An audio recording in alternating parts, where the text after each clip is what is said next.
Hello, and welcome to IDS 300W, an introduction to interdisciplinary theory and concepts. My name is Dr. B. Amaya, and I will be your instructor this semester. According to the University Interdisciplinary Studies courses catalog, IDS 300W is, quote, an examination of the history, concepts, and application of interdisciplinary study, close quote. In our class, the primary focus will be on application, and all other exercises will contribute to that end. In this course, we will be using 3 website interfaces to access information, submit assignments, and more.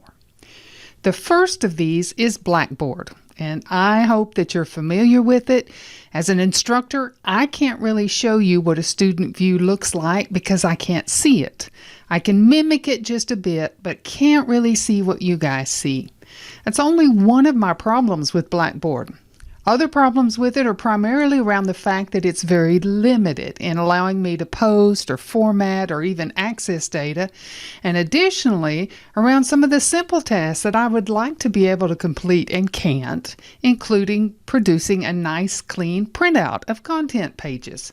For these and other reasons, I am simply not a fan of using Blackboard. So for this course, we will use it primarily as a place for you to securely submit your completed assignments. The second place you're going to go in order to access information for this class is the Wix website. The class Wix website can be found at drbamaya, all run together, .wixsite.com/IDS300W. There'll be a link in Blackboard and in other places, so you should be able to find it easily. And while I'm no website designer, I do like the freedom that Wix provides me in arranging the class content in the way that I wish. So each week you should find a single page that lists everything related to that unit's activities. There's always an overview and the unit objectives. Then there's this big announcement section that just basically covers the content for the unit. And finally, and most importantly, is the checklist that provides descriptions and links to all of the material that needs to be covered during the next week. The final section that we're going to visit on occasion can be found in the class SharePoint site. While the Wix site and YouTube videos are available to students and others outside of our class, the SharePoint site is a protected area and it's available only to us. Now you will have to sign in to use that, and you use your university credentials, the email and password, in order to access information there. But anything we post there will be accessible only to members of our class. So that is our secure file location. Now that we know how to get around, let's take a quick look at the following items.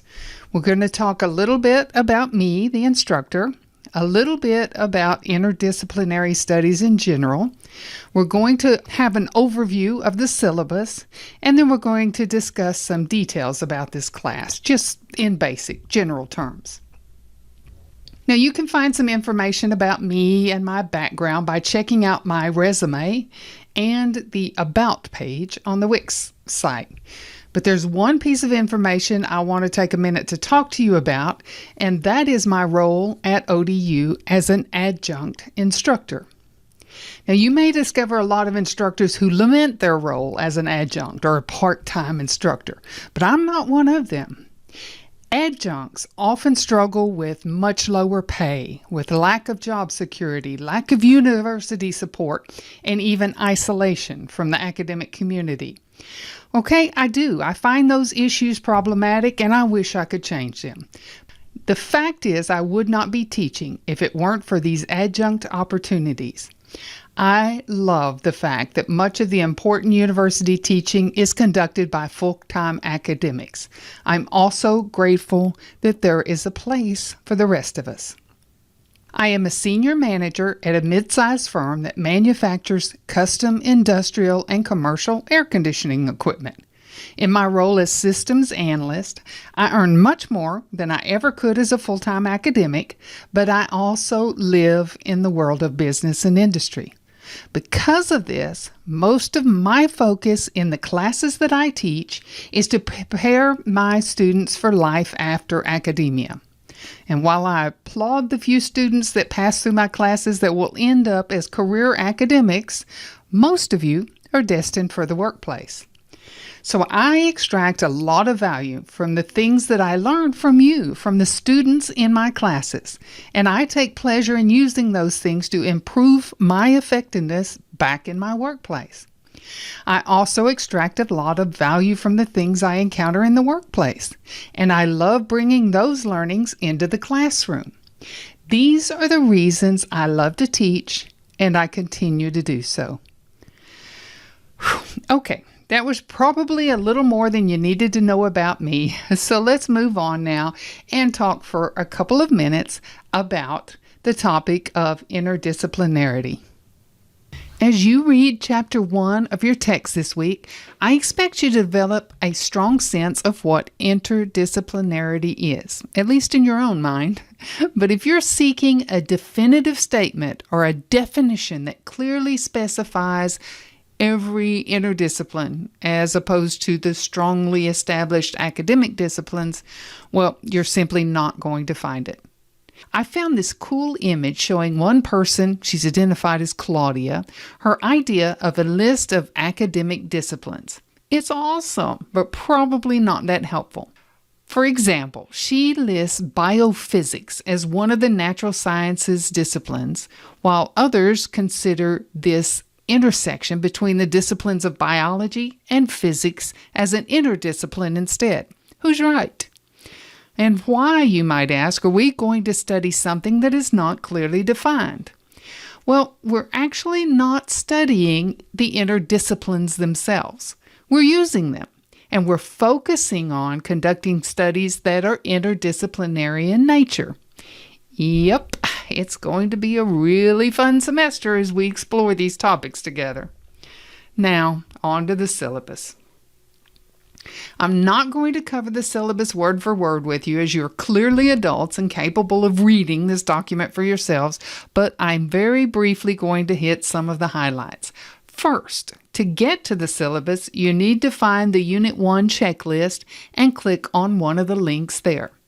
Alternatively, I provided a link to the document in the actual assignment link on Blackboard. The document begins with my very brief contact information, and I encourage you to email me at any time for any reason. If you try to call me, however, I probably won't answer. I don't answer anyway. I'm typically in meetings. You wouldn't believe how many meetings and sessions much of the day, every single day. If you want to text me, however, especially in an emergency or something along those lines, just be sure and give me your name so I know who you are and can contact you again. I won't recognize your number, but I will need your name. And the most important part of the first couple of paragraphs involves the W at the end of the course number.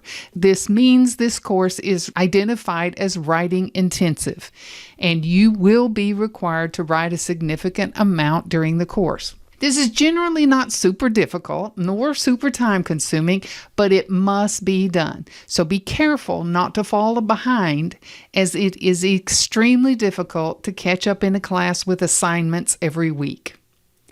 The assignments and grades section should be of some interest to you, particularly the fact that the largest impact on your grade here is not your final exam, but rather the research project you will be pursuing for the entire semester.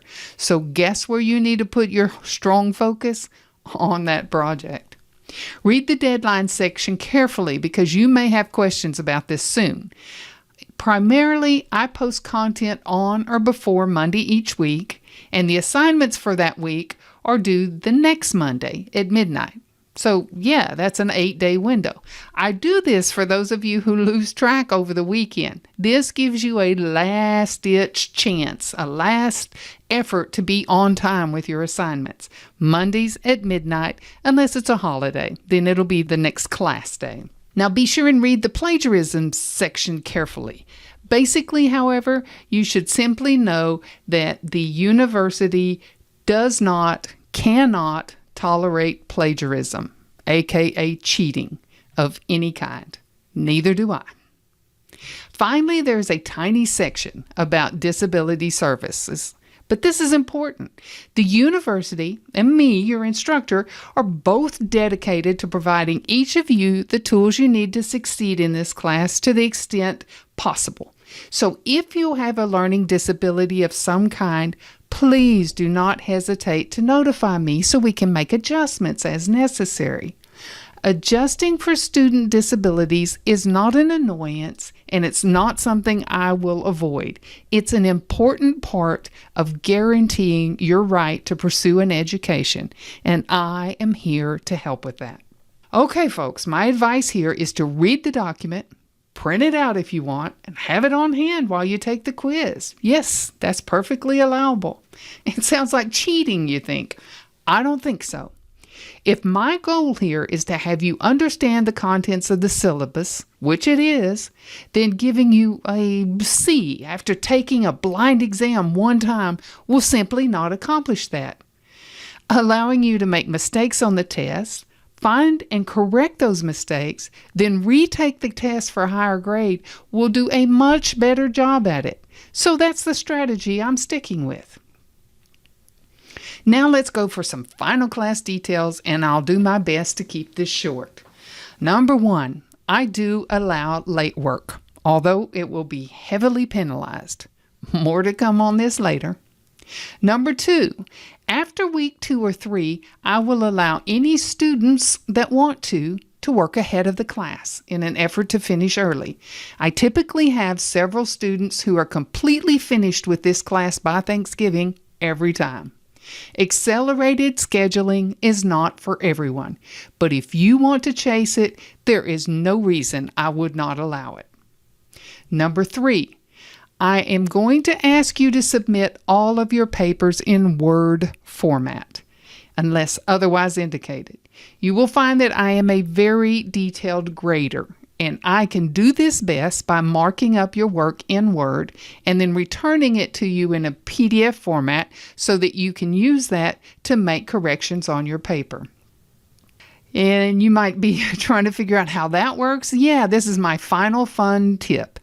I allow you to submit work over and over. If you submit it early and I grade it and get it back to you, you are welcome to make corrections and resubmit for a higher grade. Those markups that I do that are very detailed are going to be very helpful to you. Watch for those opportunities. You do not want to miss those. A great way to both bring up your grade, but also to do that in-depth learning by finding your mistakes, correcting those, and getting credit for doing that work by getting a higher grade. Oh, finally. Well, welcome to my class. Best of luck in this first week of studies, and I just can't wait to get started tackling the subjects and the projects that we have ahead of us this semester. I will see you all again next week.